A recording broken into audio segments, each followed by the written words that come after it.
Yo, welcome to another episode of the Bjj Goons podcast. I'm your host, Tim, the MUSHMASTER Spriggs, and with me as always every week is... Yo, what's up everybody? It's Nico Ball, no new Nico. Glad to be back another week, another solo week, just me and Tim. How you doing? I'm doing pretty well. I've been working like a Hebrew slave every day on this podcast and on my my flow charts for people's jiu-jitsu game plans. Right now I'm working on Vanessa Griffin's. Hopefully it'll help her. Actually, I know it'll help her a lot in her journey to a black belt world title. Vanessa Griffin is, I think she's the number one ranked middleweight woman. I know she's top 10 pound for pound right now. Dang. She's killing it on the competition scene, and I'm creating her mind map right now, and it is a very arduous task to create a flow chart for somebody. And on top of that, it's even more difficult because Vanessa is a black belt and she's very good and she has a lot of skills, and it's trying to find a balance of helping her and compartmentalizing all of her game, as well as trying to add stuff to it, even though she's already really good. Her flow chart is pretty large. It's one of the larger ones that I've created. What would make it so large? Just like, does it depend on the amount of moves that you actually do and that you see in it? Like, so can you be just as good as a fighter but maybe do less stuff and have a smaller flow chart? Yes. To me, what makes a fighter great isn't the amount of techniques that they use. It's the effectiveness. DJ Jackson is a prime example. DJ doesn't do a whole lot of techniques. That's no shade. He doesn't need to, because what he does is effective. He's trained long enough and hard enough and dissected his game to a point where he's distilled it straight. No chaser, no tricks needed. He is so great at what he does, he doesn't need to add anything. Now, there are other people that are great and they have very deep webs. So I'm gonna give you an example. With Vanessa, she very rarely does takedowns first. She likes to pull guard, but in the flow chart for her game plan I've created, there's different parts of the pull. There's different pulls that she does, and they branch off to different things. And she has about 2 to 3 guards that she does consistently, but within those guards, there's different facets to it. There's different webs in it. And then when you get to these positions, so if we get to a guard position, there's a transition like a sweep, basically. It's the main transition that you're looking for. When you sweep the person, that is one sweep. That's one transition from the position. So if I have a block here for a close guard and she does a bump sweep, we go to bump sweep. What position do we land in? Close guard. Mount. And then from mount, what are the submissions that you do? And that's kind of the end of the web at that point, because submission is the end of the match. But let's go back. She's in close guard. What if she doesn't do the close guard? What if in one of those transitions there's boom, the person stands up? Okay, well then she does the muscle sweep. Okay, from that person standing up, it branches off to the muscle sweep, and then what happens after the muscle sweep. But she also can do a reverse muscle sweep, which is like a far side muscle sweep, and that branches off to something else. Because she has such a well-rounded game, and because every part of her web has different facets to it, like different attacks and different things happen that I've witnessed on the footage, I have to add that on, which makes the flow chart larger. Thank God I send it in a file in which you can expand and contract it so you can see it. But that's why it would be a little bit more difficult for someone that has a lot of techniques, who has a lot of different strings to their web. But as far as whether or not it makes someone better or worse, it doesn't make a difference. But because she's a black belt, because she's so good, because I've been able to look at so many of her matches from the last 2 to 3 years, it's a very arduous task, because I'm making it easier on the athlete and myself by only doing what they do consistently. But if they compete a lot and they're really good at different things, it makes it more difficult. And then I add certain things that they should already know or like, which is very simple to add. So when you get to the very end of the chart where it's mount, there's only so many submissions you're going to do from mount. There's only many things that most people do from mount. I mean, you could do a seminar on all the different submissions from mount, but if you look at a black belt, a high level black belt, but such as herself, she's very good at a handful of submissions from mount because that's her money moves. You get what I'm saying? Mm-hmm. So towards the end of it, a little bit. Huh? It narrows it down a little bit. Yes. So, yeah, I'm at that point now where I'm doing the rough draft for her, and then I'm almost in the actual physical chart. And then the next task is what I do when I do my flowchart game plans, is that I send footnotes.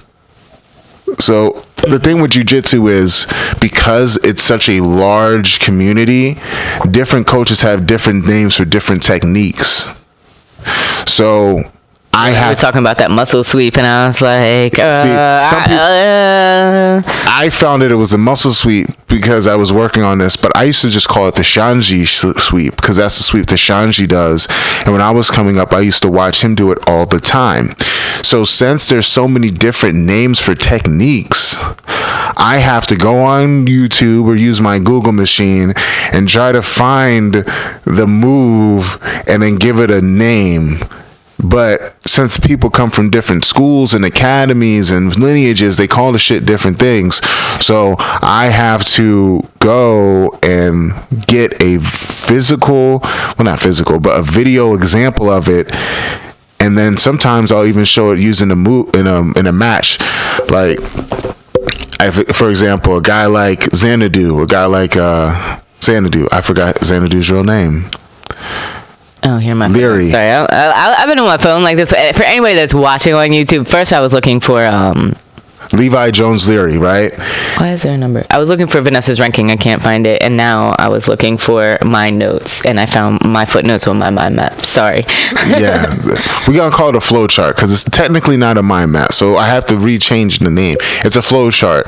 Your BJJ flow chart, where I take all your techniques and make a game plan for you in a flow chart format. Yes. Because my footnotes, that's what I was trying to bring up. My footnotes, you had like reference specific like matches and stuff. And then like also like Jacare and Wardum, like 18 seconds into the video. I appreciate that because yes, I have to give timestamps too, which is another task that I have to do for Griffin, even though she is a black belt and soon to be black belt world champion, I believe. I have to do that so it's clear. The key to being a great instructor is that you have to be clear about the definitions of what you're looking for. You have to be clear, and when you give examples, there have to be some kind of examples at some level of competition that it works. So as I was saying with Levi Jones Leary, I have to give an example of what he does because he's the only one that can do that stuff. On Griffin's mind map, I say the Xanadu pool. And if you are just a novice, you don't know what the fuck that means. You know what I'm saying? Unless you are... Xanadu. I like that name, though. I like that. It is a dope name. He has a really good... Pool. His whole steez is very... He's like the David Bowie of jiu-jitsu. Levi Jones Leary reminds me of David Bowie. Like, he's just out there, but he's so freaking good. What was I saying? Yes. So if I tell someone to do the Xanadu pull, he's really the only person that does it. And if someone else does it, he's the only one that does it effectively that I've seen. So that is what I've been working on, Nico. And of course, putting out those clips. Shout out to everyone that goes on our YouTube channel and watches the clips. I've been sharing them on Facebook. Yeah, you've been making a ton of clips. That's awesome. Yes. So I've been hustling, man. I've been hustling. The Goon Life movement is exploding. What about you, Nico? I've been stressing out this week, of course, as always. Like always, a ton of work, because I've been trying to plan this trip to Brazil to take down this. There is somebody calling me from Sao Paulo right now, and they're calling my direct line, and I'm tempted to nobody calls straight from Sao Paulo. Well, you want to? Let's do it. Let's answer. Let's see what's good. Hello. Hello. This is her. This is why we have a live show, guys. The real deal.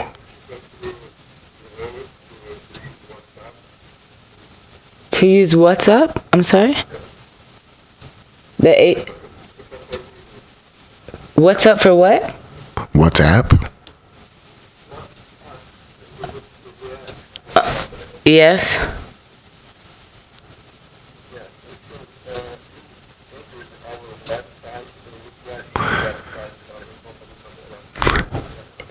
Yeah, Favela Jiu-Jitsu. Could you call back later? I'm actually recording something now. I was worried that this was somebody from the social project that had an emergency. And if does not sound like an emergency or anything that's going to be good for the viewers of my podcast.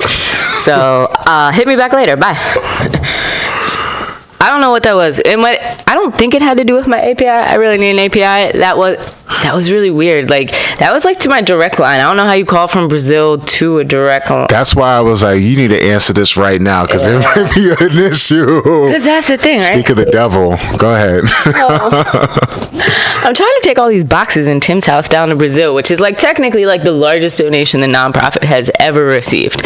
And I guess there's like...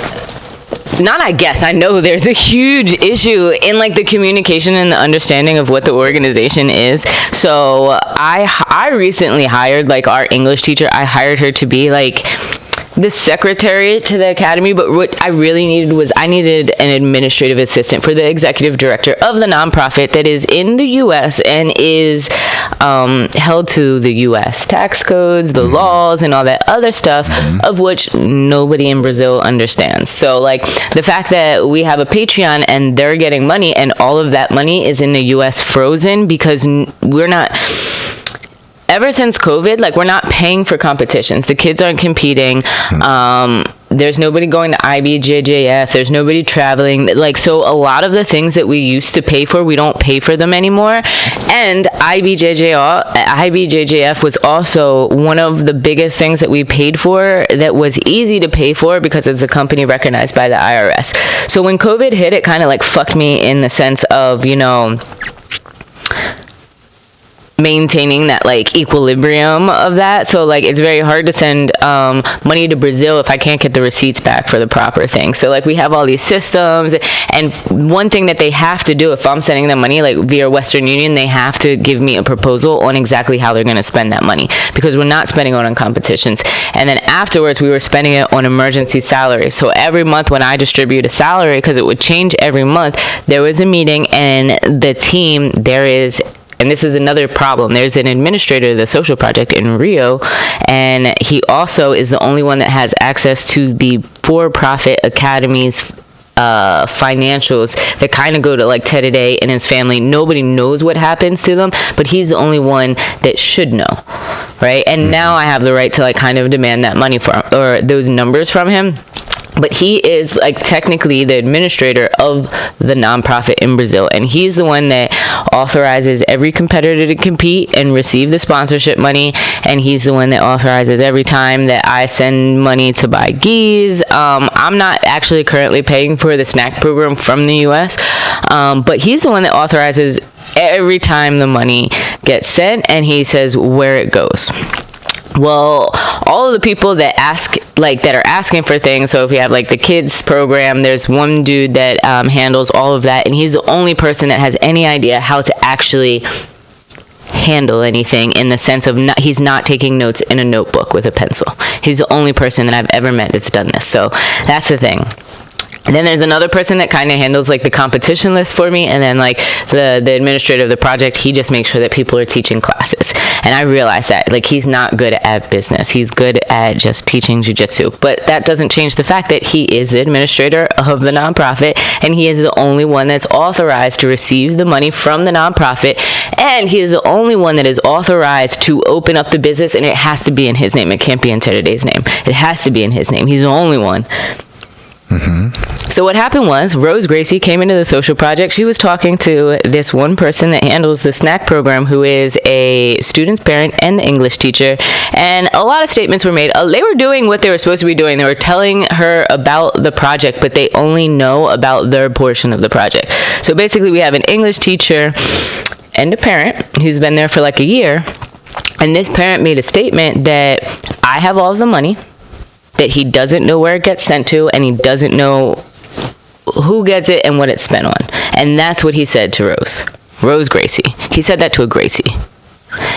Can you explain to people back at home who Rose Gracie is exactly? I mean, I I don't even exactly know who Rose Gracie is. I just know she is associated with the Gracie family. I know she does like a lot of work. She does a lot of work with nonprofits. She does work with a lot of organizations. I know I do social work in Brazil like this because I knew Kira has always done, she has always had a nonprofit. Like if now if you Google a jiu-jitsu based social project, you're going to find us. You're going to find Tererê Kids Project. Before I moved to Brazil, it was Kira and it was Corey, and that's kind of like I was really inspired. But Kira, that was also all the way out in Recreio, which is not the South Zone. So if you go to Rio South Zone, you're not getting out to Recreio like easily. So I had never actually met them. And so here's the thing, like, and that's the thing, like, it's very hard because Rose is Brazilian and she is in Brazil, and like I hope she understands some of these things, that she has made it to speak to the executive director of an organization and the actual owner of the project. When I asked him, I was like, yo, how would you let him say something like that to her, like to the administrator? He's like, who? Say it to who? Who's Rose? I was like, if you run this project and they gave her whatever financial information from the project that they knew, that they had, and then I asked the person that runs the project, and they're like, who is this person they gave the financial information to?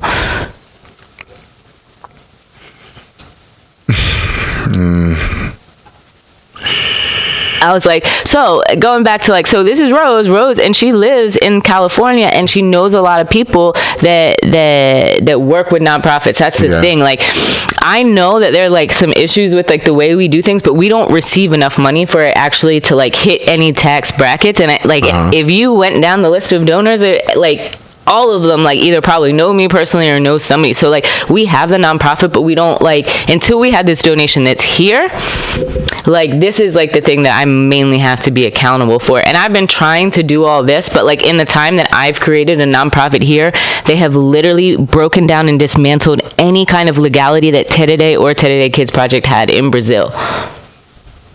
Tererê shut it all down. So like I've had to force them to open it all back up, and like I've had to force them to be like, look, you need to open up, you can, like, because they always want to start a nonprofit and it's very hard in Brazil. So I was like, you just need to open up a business. I need a business that says Tererê Kids Project. So instead of me sending money Western Union or me sending money like to PayPal to the parent that told this to Rose, because he's the one that does transfer a lot of money because he's smart. Before, you couldn't have a PayPal in Brazil. It wouldn't connect. That's why the Tererê Kids Project PayPal runs through America, because you couldn't have one in Brazil back in the day. But now you can, and he made one, and now he's transferring all the money there instead of having made one for the social project, because Fabricio now has a bank account in his name that says Tererê Kids Project, and that's where I should be sending money, and I'm not. And that's an issue. Like, I should at least be sending it from Tererê Kids Project to Tererê Kids Project, and that's the only place I should be sending money. Really, that would make it easy for my accounting. And that's something that we should all understand as an organization that we're doing. But what he did was he told her, I don't know where the money's going. She has it over there, and we have to ask for everything. I don't have money to buy gis. And then Rose tells me this. That's literally, I talked to Rose on Monday. She literally told me, like, I'm holding money hostage, and that they don't have money for locks for the academy, locks to protect the computers that I paid for out of pocket to put in there, and that she had to pay for the locks. And like, I understand everything that happened that got to the point where she said that, but there could not have been any worse statement. I feel like other than saying that I molested a child, you couldn't have said anything worse. Anything worse. Like to a Gracie, you couldn't have said it to anyone worse. And like, I have kind of flipped out and stressed about this, and I don't think it will be as bad as it is. Like, you know, there's a chance that she could really step in and help us and help me with some stuff like on the US side that nobody in Brazil has been able to help me with. And also understand the fact that I can't comprehend how, after all the work I've done, that the only person that actually has any kind of grasp of like what we're doing here was sitting there like, but you're the administrator of the project, not Bjj. He literally told me he can't, he doesn't know how. I was like, just because you think he can't and he doesn't know how doesn't mean he is the person. It is so annoying every time when you guys come to me when you should go to him first. And then to find out now that you're telling me after you've told this to somebody else that like he can't, he doesn't know how, as if he's incompetent, and he's not. I was like, that's disrespectful to him, and like it's disrespectful to my time. And like I realized I haven't trained, like maybe I didn't make the proper statements and be like, everybody needs to know this, this, and this. But then he told me, he's like, I didn't know. And I was like, but that's not what you told Rose. You didn't tell Rose that you didn't know. You made a statement that nobody in this organization knows, and that's what she came back to me to say. Like, and I don't think he understands the gravity of what he said. So like that's kind of been flipping me out. And like I was like, so you guys are doing all this with Rose. Not one of them has taken a second to think of how I'm going to get 240 pounds to them. Like, or the fact that, like, you know, this is it. Like, if I don't do this 240 pounds, if this 240 pounds doesn't get to Brazil correctly, then yes, I have defaulted on the biggest loan ever because it's not complete, you know? So, like, that has been stressful for me. And that has been very stressful for me since before March when they told me they were going to do it. And like I knew I was going to get the donation that was going to be so big, and I had no idea how big it was going to be until it actually got here. And like, so I was just like, just trying to work this out. And then they just went and brought that in. So I'm hoping that after it all blows down, I'll have a little bit more help, you know, a little bit more support in this. But other than that, it's just kind of been driving me crazy. Wow.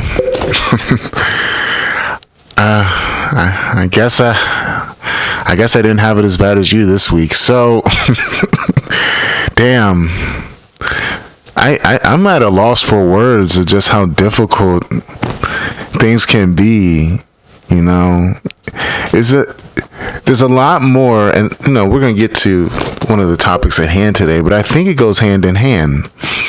What you see and what's going on behind the scenes are two totally different things. And when you start something, your expectations are nowhere near reality. You know, as far as doing a podcast, trying to build a movement, all the back end stuff, doing a nonprofit like you do, making a social project, and then the growing pains of trying to expand is just, there's so much into it. And one of the topics today is going pro, or knowing when to go professional in jiu-jitsu. In our Money and BJJ episode, we talked a little bit about it. But let me talk a little bit about, you know, the choice to become a professional jiu-jitsu competitor. Everyone in here has competed jiu-jitsu. Everyone listening has probably at one point or another competed in jiu-jitsu. However, a very small minority of people actually make the decision to become a professional and become full-time. So, Nico, I have to ask, when do you think is a good time to make the decision to become a professional jiu-jitsu fighter, competitor? Oh, dang, that's a hard question. I was going to ask you, like, how do you determine whether you're a professional or a hobbyist? Is like a professional when you like completely leave your job, but it's like... Okay. I was going to save this for later on in the episode, but I'll say well, we can leave it now. We can save it because I can just go back to the fact that I have no idea. I don't think there is ever... That's hard. Like, when is the good time? It's not like MMA where you could just be like, all right, I'm gonna start training, and I have, like, in MMA you can make the decision. If I go pro and I start getting fights, I'm gonna start getting fights at 2-2. I'm gonna start getting fights at 5-5. Or like, for example, like, you'll get $200 to fight, $200 if you win. Like, that's guaranteed. Like, you know what the rates are when you go into fighting in your area. So you could be like, I'm gonna be a professional fighter. I'm gonna do a training camp or I'm going to train for 6 months, and then after that 6 months, I'm going to start picking up fights, knowing that that is your average base rate for a fight. So you could be broke, and then you could just keep taking worse and worse fights just to get paid. That doesn't exist in jiu-jitsu at all, in any way, shape, or form. There is... None. So I guess never would be a good time to go professional in jiu-jitsu. I don't know. Okay. That's a hard one because I consider myself to be a professional athlete, but I've also always had jobs within the industry that will allow me to make money. So then maybe that's not me being a professional athlete. So I guess my answer is I don't have an answer, Tim. Okay. To me, when you're a professional, it's about a time investment and the sacrifices you make, like the investment in time and resources. So let me explain. If you're a professional grappler, getting ready for competition is your primary focus. That means you wake up in the morning, your schedule is based around how you can optimize your performance.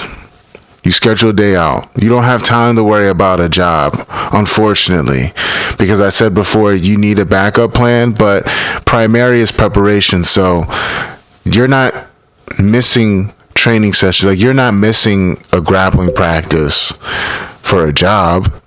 Your day is worked around that jiu-jitsu session, whether it be 2 hours, 3 hours, 4 hours. Your day is catered around your strength and conditioning. Your day is catered around your recovery, or what have you. Everything else is secondary. A lot of guys that do jiu-jitsu do 2, maybe even 3 a day sessions of just jiu-jitsu alone, not strength and conditioning on top of that. That doesn't count. And that's what I consider a professional. Your investment in resources, you're investing in the nutritionist, okay? You're investing in your rehab guy. I was blessed to have Dr. Rick Rosa, the best rehab guy in not only in jiu-jitsu, but arguably all of sports, that helped heal me. But not everyone is so lucky. A lot of people have to pay out their pocket to get recovery. That's what I think of as a professional. As far as when to make that decision, to me, it's kind of an emotional decision to make. Like, you love jiu-jitsu. You love going out there and competing. It is your passion. Have you ever seen Sister Act 2? Yeah. What was that line she says? If it's the first thing you think about in the morning, that's what you should be doing with your life. If that is what you want to do with your life, young man, young lady, go for it.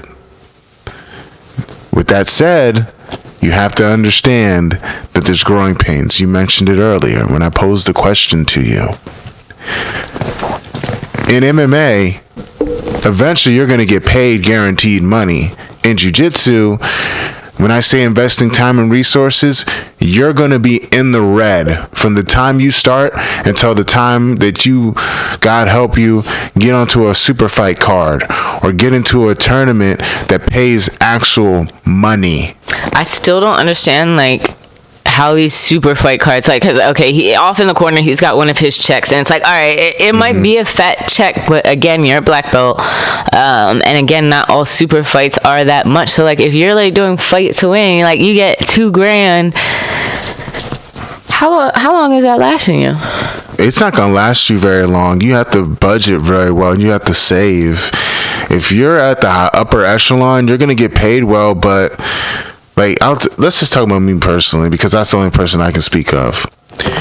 Because I'm on Team Lloyd Irvin and we get hated on so much, we were blackballed and still are blackballed from a lot of organizations. And those organizations just so happen to be the ones that pay money. The only ones, and I'm going to shout them out, that just still don't do that politic BS and always showed us love and showed me love, was Fight to Win, really. The one that pays consistently, that pays the guys well, that's professional, is Fight to Win. And for the longest time, they weren't around.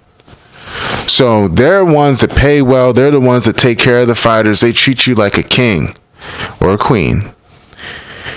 But when you're coming up, that's rare. And when you're going up in the ranks, like I said, you're going to be in the red. You're going to have to do a second gig. That doesn't mean you're not professional. That doesn't mean you're not making professional sacrifices, but you're going to have something that supplements your income. Why are you laughing? Because I was having a conversation with someone the other day, and I'm going to get canceled for saying this, but fuck it, I'm going to say it anyway. I'm thinking the one we had before we started filming. I was like, no, it can't be that one. No, that's in the red, but go ahead. Okay, so check this out. There's this thing I noticed that happens a lot in jiu-jitsu, and this is gonna sound really bad, but I'm gonna say it anyway. I'm gonna say it. Okay, so there's the Brazilian way of making it and grinding it to come up. So I'm just saying that's how it is. This is the pattern. What is the Brazilian way? You haven't said it, right? I assume this is going to be something bad, especially if you're calling it like the Brazilian way. Like, I see a lot of Brazilian. So here's the thing: in America, there's a lot of Brazilian Jiu-Jitsu academies and affiliations, right? Mm-hmm. Okay, so they're kind of like how immigrant families, they come over here and they have someone that set up shop, and then they make it so you can make it here, right? So I've noticed that in teams, there are guys that are established here, correct? Mm-hmm. And they're like, yo, let me help you get your visa and come over here. Yeah. They're supporting it. It's not a negative thing. I'm saying it's good. They're supporting the home and to bring over here, right? So, hey, come over here, get this gig. Right? Mm-hmm. Like, okay, cool, I'm coming over here, I'm on a visa, but for somehow I gotta make it so I can stay here, so I gotta start winning tournaments. Okay, let me help you out. Okay, there's this girl that has a crush on me at the gym, or we have this little fake marriage type thing where it's like, or, you know, these American girls, they see a tall, tan, handsome, muscular Brazilian man with a sexy accent, and they got abs and shit, and they're teaching class, and they're just like, oh, and they fall in love, whether it's real or fake love. The guy's like, okay. I almost did that. Like it was. I still swear. Like, am I wrong? If I'm gonna get if I'm off base, let me know. But how did Brazilians do that? Yes, but how does that equate to money? Like, that's just like a lack of money. I thought you were gonna go to the rich sugar daddies in other countries, but I'm not. So you're talking about the whole getting married. But listen, but some chicks are sugar mamas for dudes. Okay, you can find you a sugar mama, even if you're not from a different country. You can find a chick that pays your way. I know two people that have done this. One that I was going to marry, one that is married now. I do think like that they're in an actual relationship, but I will say that these people, where it may look like they live glorious lives, neither of them have homes in Brazil to go back to. And one of them is kind of stuck in a farm. Then he's like, if I don't compete every week, I'm on the farm and I'm working. Like, and you would never know that. You would never, ever, ever know that. But they don't have homes. They're like pretty much homeless. One of them, like, he was kind of living with his mom, and then there were like the floods in Rio. Like, the house got trashed, so he super had no place to go back to. And like, you would never assume that. Damn. Yeah. So it's kind of like that thing where I was saying earlier, where it's like perception on the outside, but not reality, not all of them, because, you know, but like a lot of them, like there are some that like, and they have their ways paid, like, because there are those sugar daddies, like, and they have their ways paid, but I know there are some that are in like cases like that where they have nothing except competing, and that's why they do it so much. Facts. I've noticed that too. So some way or another, you got to get ends meeting. I know guys that have had to do construction. I know Bjj had a job for a little while on the side until he started making it. But I feel like Gutenberg did construction, if we want to call him out on that, legally or illegally. You know, I don't know. Hey man, I feel like you get it how it is. You got to get it how you got to get in where you can fit in. There's no shame. And here's another thing too about going pro. There's no shame in having a job or sacrificing. But when you make that decision, you have to understand that you're going to be in the red for a very long time, and you're gonna have to save your money. Yeah, if we want to do something and call it like Bagels, we're Bagels runs a U.S. See, that's the thing. Bagels runs U.S. grappling. He has like partners and stuff, and does Toro Cup, which is like a local East Coast thing. And he's a good competitor. He has a whole organization. He has a whole grappling organization, and I'm gonna call him out on this. I'm sorry, don't get offended, but like he just married a doctor. So like you own a wrestler, like you own a whole like event. And, like, it's still like, oh, you have a sugar mama. Like, you had to marry a doctor. You're good. Like, you might have money, but it's, like, kind of that perception in jiu-jitsu. It's like, all right, you're good because you have a girl with a real job. A real job, you know? You're going to... And this is the sad part about jiu-jitsu, and kind of part of the reason why I decided to step back and worrying about competition so much is because there's only so long you can compete. And sometimes there's a drought. Do you understand what I mean? Mm-hmm. There's a drought. We just had a whole drought the whole year, whether we want to admit it or not. Yeah, people were running events, But unless you're that top tier guy, you're not going to command the type of paycheck to compete. And sometimes the purses aren't guaranteed. And if they are guaranteed, they're less than if it's like a win lose bonus. You know what I'm talking about? Like you get paid to show, you get paid to win, that kind of thing. Mm-hmm. And that's a part of going pro, but that's something that you have to take into account when you do go pro. And as far as the decision to go pro, you got to look at it like this. Are you going to take us anywhere positive, Tim? Because I feel like you've led us down a really negative hole of like, if you want to go pro, get a sugar mama. Like, are we? I didn't say that. It wasn't like that. I was just trying to make a point that you have to find a way to support yourself. And I said, there's nothing wrong with having. I said there's nothing wrong with having a side job. But I'm giving you the brutally honest. Well, you want me to lie to him? But no, you said there's nothing wrong with having a side job. But you started off with like, oh, to be a pro, the emphasis of needing to have that time. So like everything you said is valid, and like clearly I'm living that life, but it's a struggle. So like that seems daunting. Everything we just went over seems daunting. It's like, very daunting, but you gotta love it. What the point I'm trying to make, you just gotta love it, and you gotta understand the reality of it. Now let's talk about the highest of the high. You put in that work and you win a world title. You win this big match. That is what we want. Everyone wants to be their own boss, whether they like to admit it or not. People make it. I think people do. You want to. I'm gonna tell you right now, you don't. Oh, okay. So I'm being negative. I know. I'm just stressed. It's reality. Everything I just said about everything I just said is why I'm like, don't own your own business. Pay your own business. It's the reality. So there's no better feeling than all your work paying off and those sacrifices meaning something. But when you're a professional grappler, you have to understand that the money ain't long money. It's not like you won the Super Bowl or you're getting these big checks. You also have to take into account that sponsorships aren't what you think. You can put on pretty pictures online, you know, with your nice gi and all that stuff. But I'm going to tell y'all something. These sponsors don't pay like that. Unless, like, you're maybe the 1% of the 1% that you're getting a good deal. These sponsors aren't really paying that kind of money, guys. It's not. It'll help. If you're on the come up, it makes a difference. But it's not going to make it so, I don't got to do shit at all. All I got to worry about is these sponsorship checks, and I'm going to live off this match purse that I won. And, you know, that's the decision you have to make. So if you decide to go pro, you have to love it. It has to be the first thing you think about when you wake up in the morning. But you also have to remember this. The paychecks aren't going to be as big as you think. And especially coming up, you're going to have to grind. You're going to have to find career paths or side gigs that aren't going to be great 9-to-5 jobs, but are going to be enough to get you by so you can get to where you want to be. And to me, the most important aspect of when you decide to go pro is, what is your exit plan? What are you going to do afterwards? Lovato, Shanji, all of these guys made an impact outside of just competing. Marcelo Garcia, another example.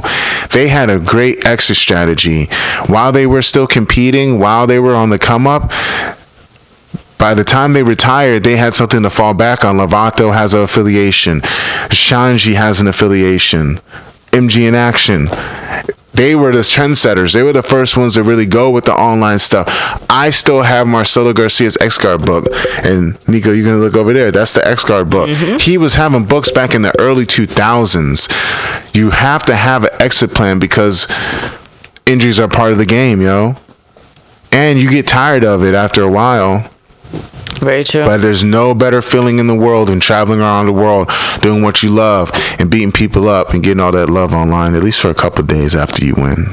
But then eventually people forget. That high is amazing. Best drug in the world. So did you ever come up with an exit plan, or? I mean, no. This podcast is part of the exit plan. I mean, it's hard. I've said it Please so many times. Please. I've said it so many times because I don't know. I've been training jiu-jitsu, baby, since like maybe 2016, really training. And then, but like I've done so many interviews and gone to so many places and seen so many people. And like now I feel, especially now in these last couple of years, it's gotten to like this point where it's like, people like you, Muhammad, like Taliesin, it's all like, what are you gonna do? Like, especially after you get that world title, and like Muhammad was like, I have no money. Like Muhammad, I haven't heard him like talk about anything in jiu-jitsu in like maybe over a year. What he wants is to make $1 million before he's 30, and all of that is jiu-jitsu related. But like, I hit him up one time and it's like, oh, I just got back to training. I took a month off because I was studying marketing. He took a month off of training because he was studying marketing because he's trying to make $1 million. Nobody knows that because all he's ever doing is talking about jiu-jitsu. But that's not what he's doing behind the scenes. You know, Muhammad has learned to do a lot of things like that. And it really goes down to the skills. Like, you're doing stuff now, and then you were just talking about stuff about being upset. And I was like, but you really haven't marketed. Like, so, like, other than, like, skills at creating, like, you have skills and you have credentials. It's like, but, like, not in the marketing, like the mind maps and this and that. It's just, like, and, like, all of these people that get to the top are, like, how are they going to put it all together? Most people get to the top, they have zero skills. The only thing they can do is teach jiu-jitsu and teach Herbis Santos. He can't teach jiu-jitsu and he can't run a school. He's great at competing, but like, I've had people say that like going down to train with him in Sao Paulo was the worst experience of their life, and that they don't want to be good at jiu-jitsu anymore, and they just want to be a good person after training with Herbis Santos. So like, he's an amazing competitor, but what's his exit plan? He definitely doesn't have one. So it's very interesting, like, for me to be around you guys and kind of see what you were doing. Like, you know, also like how I was talking about my other mentor, like, I distinctly remember him sitting down and having a conversation with me because he had another company before Flow Grappling, and he's like, this isn't sustainable. Like, he was interviewing, he had BJJ Hacks. So that was a dope show, by the way. It was, and he lived off that in Brazil for 10 years. All he did was jiu-jitsu journalism with his camera. You know, people don't realize that. People don't give that the respect it is, like the skill. Not even, that's why I do favela jiu-jitsu, because until like maybe BJJ Korea, there has never been a Brazilian with the skills to take a camera and the stories and put them together on one platform in a way that isn't a shitty picture. You know, that's all I do with favela jiu-jitsu. But a lot of people don't have those kind of skills to do anything other than what they're doing, and like figure out how to combine their skills to produce money, you know? Yeah, that's why I decided to take a step back to work on those skills. How long has it been? Like less than 2 months, right? Yeah, and so many leaps and bounds. It's so much. There's always something. There's always something, right? There's always something. But that's the glory. That's the beautiful part of it. Like, you can take all the dedication that you have of being a professional grappler. If you're able to succeed in the professional grappling game as a competitor, those skills and that determination can go a long way when you decide to make your exit plan. And you're going to have to deal too with naysayers when you're a competitor and when after you decide to slow down. That's another obstacle that you have to take into account and be prepared for when you decide to go pro. There are going to be family members that say you're crazy for doing this niche sport that you can't even see on television, that you have to go online to watch, basically. The only way you're going to see jiu-jitsu on television is when MMA fighters do it, albeit poorly, in their fights. No shade, but I'm just like, he didn't do that. I knew not to do that when I was a white belt and you're fighting for the title. What the hell am I doing? And I had to go through it a lot. What? Don't look at me like that. It's true. I mean, looking at some of these spots, I'm just like, oh, what are you doing? But nonetheless, people are going to say that you should do it. People are going to tell you you should get a job. What are you doing? You're wasting your life trying to do this. I mean, it sounds harsh and it sounds cliche, but I've heard it before. People look at you funny. People say silly shit to you. But ignore the naysayers. And on the side note, when I told people that I wanted to stop competing and focus on me, it was so crazy that some of the people that you would think that would be super supportive would just say you're crazy, you know, or don't understand what you're doing. So if you have it in your mind that you want to go pro, despite me being a negative Nancy, according to Nico, do it. Go for it. Shoot your shot and just be ready to make sacrifices and deal with the naysayers, and no, don't quit. and you deciding it's best in your best interest to move on and do something else isn't quitting. Let's make that clear too. It's not quitting. It's not. It's not. You just have to know what's best for you. Like, we need to start wrapping up and like getting our announcements. But like, I'll just leave you with like one last inspirational type thing. It's like, there is a lot of negativity and it is really hard. And like what he says, like it has to be like what you want when you wake up in the morning. And like, I've gone through like a lot of shit. And I've encouraged a lot of people that want to do it. And I always tell people, like, there's a quote that I really like. It says, if you really want something, like when you really set yourself to something, no matter how crazy it may seem, the universe will always give you what you need, because they're your dreams and only you know how much it costs you to dream them, you know? And that's something that's always stuck with me. And in Buddhism, we also say that, like, you know, when you really focus on something, like, you'll get it. Like, you'll be put in the right rooms, the right doors will open up. You might not know they're the right doors, and if you're kind of scared, you might not walk through them. But, like, if that's what you really want, you just gotta make that commitment. Let's just end on that. That was beautiful, Nico. Mm-hmm. Way to turn this Debbie Downer episode around. Yeah. So, guys, thanks for watching the Bjj Goons podcast. Where can they find you, Nico? Make sure to follow me on Instagram at NoNewNico and slide through favelajujitsu.com. We're going to be getting some tank tops in. We have some new hoodies and everything that are in stock. If you are going somewhere cold or you hate air conditioning like me, make sure to slide through. All right, guys, make sure if you're watching on YouTube, you hit that like button. Make sure you subscribe. Share this video with all your friends or even your enemies. You can catch us on Patreon at patreon.com/BJJ Goons. We have special BJJ Goons exclusive content like bonus episodes.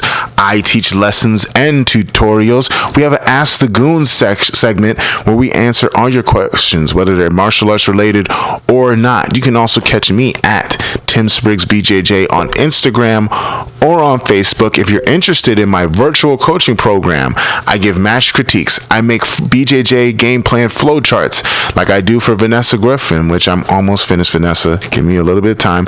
Guys, check me out on those platforms. You can DM me if you're interested. TimSpriggsBJJ.com is getting remade. It's almost completed, and then you're going to get all that fun stuff from yours truly. This has been the BJJ Goons podcast. Peace.